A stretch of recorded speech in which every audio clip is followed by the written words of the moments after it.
কমলালেবুর cake কী দিয়ে বানাচ্ছি আসুন এক নজরে দেখে নেওয়া যাক। কমলালেবু কেকের জন্য দুটো কমলালেবু, আমুল বাটার, এখানে হলো পাটালি গুড়, ভ্যানিলা এসেন্স, কাজু কিশমিশ, বেকিং পাউডার আর 4টে ডিম নিয়ে নিয়েছি। দুটো কমলালেবু থেকে রস বার করে নিয়েছি। এবার রসটাকে কাজু কিশমিশের মধ্যে দিয়ে এটাকে ভিজিয়ে রাখবো। কাজু কিশমিশগুলোকে একটি বড় বাটিতে এক বাটি গুড় নিয়ে নিয়েছি আর হাফ বাটি মেল্টেড বাটার নিয়ে খুব ভালো করে মিশিয়ে নেব। গুড় আর বাটার আমি খুব ভালো করে ফেটিয়ে নেব। এবার এর মধ্যে 3টে ডিম ভেঙে নিয়ে খুব ভালো করে এবার মিশিয়ে দেব।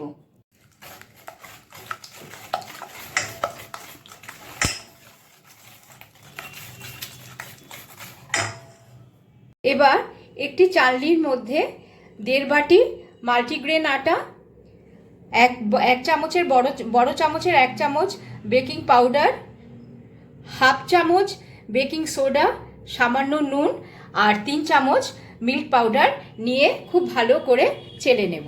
দেখুন শুকনো উপকরণগুলো আমার চালা হয়ে গেছে।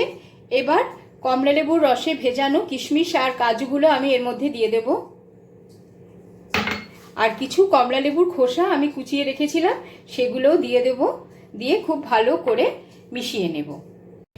আমি কাট অ্যান্ড ফোল্ড এইরকম মেথডে এই শুকনো উপকরণগুলো মিশিয়ে নেব। কেকের ব্যাটারটা আমার একদম রেডি। এই যে এরকম হবে ব্যাটারটা, খুব শক্তও না আবার খুব নরমও না, এরকম। এবার আমি একটা কেক মোল্ডে ঢেলে নেব। এবার একটা কেক মোল্ডে ভালো করে বাটার ব্রাশ করে নিয়ে আমি এই ব্যাটারটা এর মধ্যে দিয়ে দেব।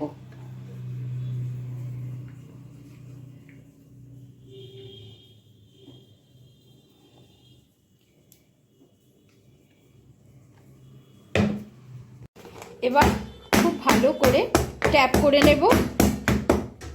এবার প্রিহিট করা মাইক্রো ওভেনের মধ্যে আমি কেকের টিনটা বসিয়ে দিয়েছি আর কনভেকশনে 180-তে 30 মিনিটের জন্য আমি এটাকে বেক করে নেব।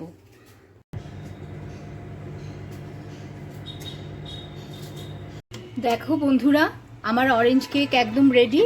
আমি এবার নামিয়ে নেব। দেখো কেকটা কত সুন্দর হয়েছে।